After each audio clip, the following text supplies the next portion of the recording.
Industry में high sensing application के लिए हम फोटो सेंसर यूज करते हैं, पर इसकी कुछ ना कुछ लिमिटेशन है। जहां पे मैं एक ऐसे एनवायरनमेंट के बारे में बात कर रहा हूं जहां पे हमारे डस्ट पार्टिकल्स और स्मोक पार्टिकल्स इतने ज्यादा हाई होते हैं, ये जाके हमारे सेंसर के रिसीवर साइड पे जमा हो जाते हैं और उसकी वजह से हमारा सेंसर मैल फंक्शन करता है। इसलिए फोटो सेंसर वहां पे हमारा वर्क नहीं करता। और आज की वीडियो में मैं आपको इसका ऑल्टरनेटिव बताऊंगा जिससे आप लोग इस तरह के एप्लीकेशन को सॉल्व कर सकते हो।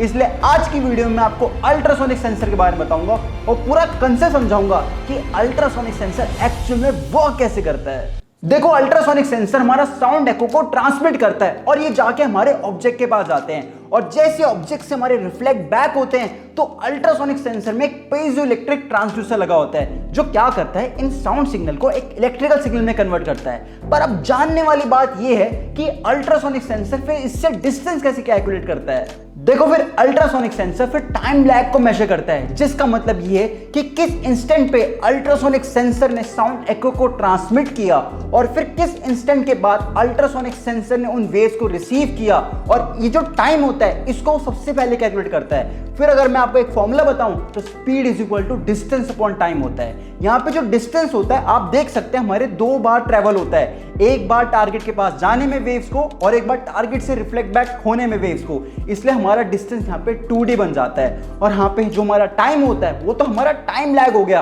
कि हमारी किस टाइम में हमने वेव्स को ट्रांसमिट किया था और किस टाइम पे हमने रिसीव किया था। इस टाइम लैग को यहाँ पे हम कैलकुलेट कर लेते हैं। और जो हमारा स्पीड ऑफ साउंड होता है, जब मैं एयर मीडियम की बात करता हूँ तो हमारा 344 मीटर पर सेकंड होता है, उसको मैं इस फॉर्मूले में डाल देता हूँ और फिर इसके बाद हमारा सेंसर डिस्टेंस निकाल लेता है कि कितना डिस्टेंस कवर हुआ हमारा जब हमारा टारगेट सेंसर की सेंसिंग रेंज में आता है। अल्ट्रासोनिक सेंसर हमारे अलग अलग टारगेट को डिटेक्ट कर सकता है, जैसे हमारे वुड, लिक्विड, प्लास्टिक या फिर हमारा कोई भी कलर का टारगेट हो, सेंसर उसको भी डिटेक्ट कर लेगा। बस हमारा टारगेट कुछ इस तरह का होना चाहिए जिससे वो साउंड वेव्स को रिफ्लेक्ट बैक कर पाए। और यूजुअली हमारे मोस्ट ऑफ द टारगेट कुछ इस तरह के होते हैं। इवन हमारे लिक्विड्स के केस में भी हमारा अल्ट्रासोनिक सेंसर वर्क करता है। अगर अल्ट्रासोनिक सेंसर को आप लेवल मेजरमेंट के एप्लीकेशन में यूज करोगे तो आपका अल्ट्रासोनिक सेंसर परफेक्टली वहां पे वर्क करेगा। और अल्ट्रासोनिक सेंसर की खास बात यह भी है कि उसमें आपको हाई सेंसिंग रेंज मिलती है।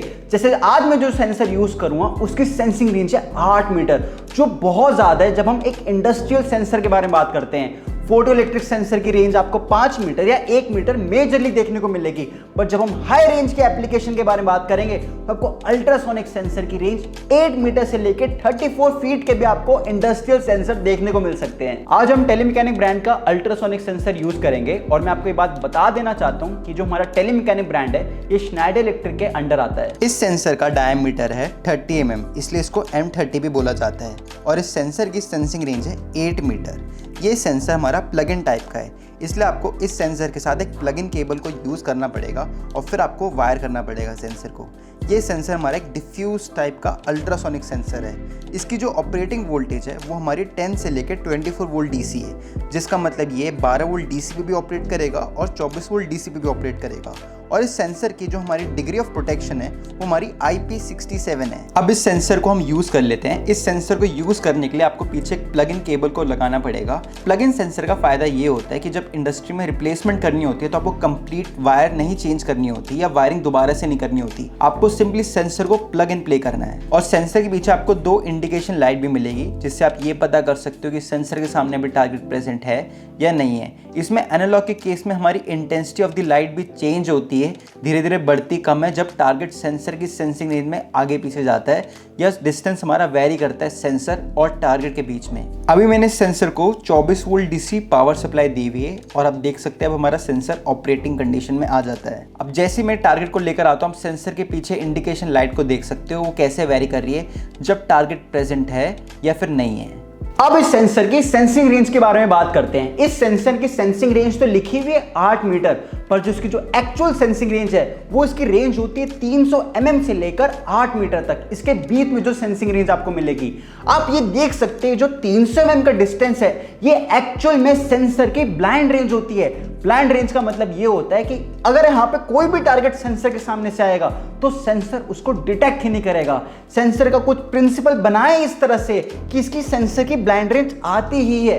आपको ये समझना जरूरी है जब आप सेंसर को माउंट करोगे कि जब आप सेंसर को माउंट करोगे तो आपको कुछ इस तरह से माउंट करना है कि जो आपका टारगेट है वो ब्लाइंड रेंज से थोड़ा आगे और जो मैक्सिमम सेंसिंग रेंज है उसके बीच में से पास होना चाहिए, तभी सेंसर आपका रिलायबली वर्क करेगा।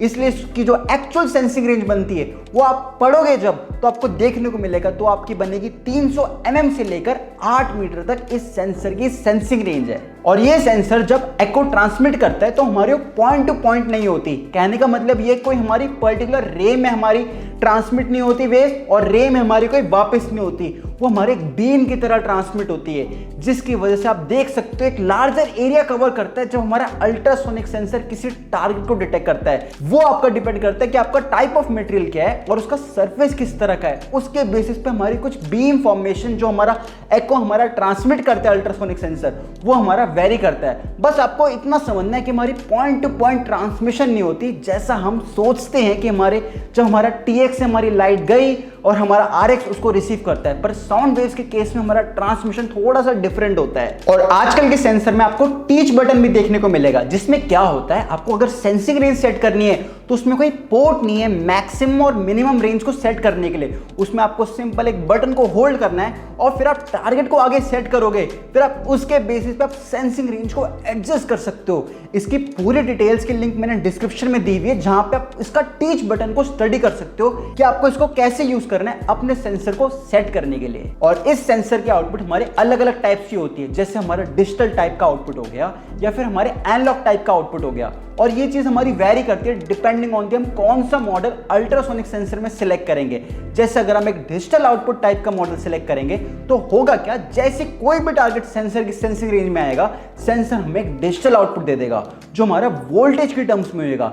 कहने का मतलब ये है कि जैसे सेंसर को आप पावर सप्लाई देते हो 24 वोल्ट DC, तो जैसे सेंसर किसी टारगेट को डिटेक्ट करेगा तो सेंसर आउटपुट में भी 24 वोल्ट DC देगा, जिसका मतलब ये कि सेंसर हमारे एक डिजिटल सिग्नल की तरह बिहेव कर रहा है। हाई और लो की तरह भी समझ सकते हो जब मैं एक डिजिटल सिग्नल की बात करता हूं। और कुछ सेंसर मॉडल में आपको आउटपुट में एनालॉग आउटपुट भी देखने को मिलेगा, जिसमें क्या होता है सेंसर हमें 0 से 10 वोल्ट या फिर 4 to 20 मिली एम्पीयर आउटपुट देता है अकॉर्डिंग टू इंडस्ट्रियल स्टैंडर्ड। जिसमें क्या होता है जैसे कोई भी टारगेट सेंसर की सेंसिंग रेंज में आता है, जैसे जैसे सेंसिंग रेंज में पास आता रहेगा उसी के हिसाब से हमारी आउटपुट वेरी करती रहेगी इन टर्म्स ऑफ वोल्टेज या फिर हमारा करंट के टर्म्स में वेरी करता रहेगा डिपेंडिंग ऑन आप कौन सा मॉडल सिलेक्ट करते हो। और इसका फायदा ये है कि आप सेंसर को ऐसे एप्लीकेशन में यूज कर सकते हो जहां पे आपको एग्जैक्ट डिस्टेंस जानना है कि आपका टारगेट किस पोजीशन पे है, और अगर आपकी कोई भी वेरिएशन होती है तो आपका करंट और वोल्टेज वेरी करेगा, जिसको आप आगे कम्यूट कर सकते हो अपने कंट्रोलर में। अब इसकी एप्लीकेशन के बारे में जान लेते हैं। सबसे पहली एप्लीकेशन तो हमारा एक ऐसा एनवायरनमेंट हुआ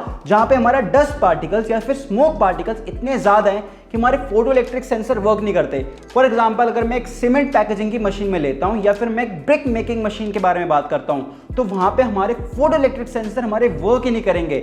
इसलिए आपको वहां पर अल्ट्रासोनिक सेंसर यूज करना है, जिससे आप हाई रेंज पे हमारे कोई भी काउंटिंग की एप्लीकेशन हुई वहां पे हमारे उस एनवायरनमेंट में हमारा अल्ट्रासोनिक सेंसर वर्क करेगा। दूसरी एप्लीकेशन में सबसे ज्यादा यूज होने वाला अल्ट्रासोनिक सेंसर है हमारा लेवल मेजरमेंट के एप्लीकेशन में, जिसमें आपके अगर दूध हो या फिर हमारा कोई भी हमारा लिक्विड सब्सटेंस हो, केमिकल्स हो, फर्टिलाइजर हो या फिर हमारा ग्रैनुलर सब्सटेंस भी हो, कोई पाउडर फॉर्म में हो, अगर वो किसी बड़े कंटेनर में तो आप अल्ट्रासोनिक सेंसर को यूज कर सकते हो उसका लेवल मेजर करने के लिए। तीसरी एप्लीकेशन है हमारी पार्किंग लॉट या फिर पार्किंग गराज की एप्लीकेशन, जिसमें क्या होता है हम सेंसर को माउंट करते हैं बूम बैरियर के साथ। बूम बैरियर आप देख सकते हैं हमारे सिक्योरिटी, हमारे एंट्री और एग्जिट पर्पस पे लगे होते हैं। तो होता क्या है कि जब तक हमारा बूम बैरियर के थ्रू हमारी गाड़ी कंप्लीटली पास नहीं हो जाती तब तक हमारा बूम बैरियर नीचे नहीं आता। इसलिए उस केस में वहां पे एक अल्ट्रासोनिक सेंसर लगा होता है। वो ऐसा इसलिए क्योंकि सेंसर की हमारी हाई रेंज होती है और उसकी मदद से हम एक ज्यादा एरिया कवर कर पाते हैं। इसलिए आप इस सेंसर को वहां पे भी यूज कर सकते हैं। और इंडस्ट्री में ऐसी बहुत सारी एप्लीकेशन है, आपको बस बेसिक कंसेप्ट समझना है, फिर आपको कोई भी एप्लीकेशन हो आप उसको वहां पे सॉल्व कर सकते हो अपनी नॉलेज को यूज करके। और सोचने वाली बात यह है कि अल्ट्रासोनिक सेंसर स्पेस में काम ही नहीं करता और इसका जो रीज़न है वो आपको कमेंट सेक्शन में खुद बताना है। इस वीडियो में आपको उसका आंसर भी मिल जाएगा और आपको अगर इसके अलावा कोई और भी आपके डाउट होते हैं तो इसके कमेंट सेक्शन में ज़रूर पूछना। तो आज की वीडियो के लिए बस इतना ही। मैंने पूरी कोशिश की आपको पूरा कंसेप्ट समझाऊं और हर चीज़ प्रैक्टिकली भी करके दिखाया। मेरी एक रिक्वेस्ट है आपसे कि आप प्लीज़ इस वीडियो को लाइक ज़रूर करना और इस वीडियो को शेयर भी करना उन लोगों के साथ जो इस प्रॉब्लम में फंसे हुए थे ऑटोमेशन फील्ड में। तो आज की वीडियो के लिए बस इतना ही। मैं आपको मिलता हूं अगली वीडियो में। Thank you everyone.